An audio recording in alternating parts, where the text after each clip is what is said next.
के करांगर के सोने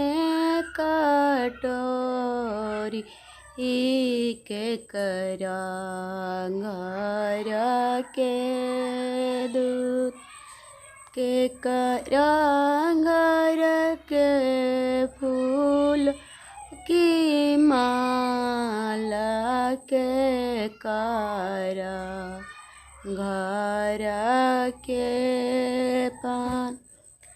सोनारांगर के सोने कटोरी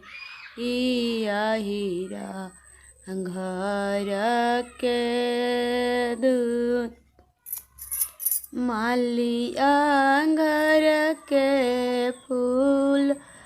की माला तमलिया घर के पान फूटी गलैसन कटोरी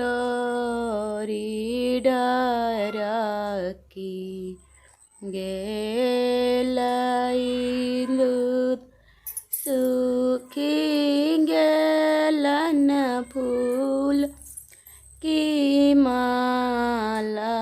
मलुआई गेलाई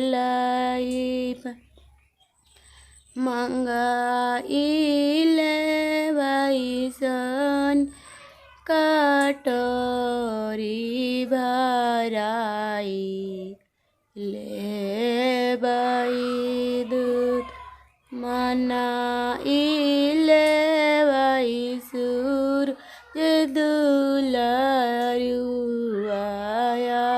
रगिया के रब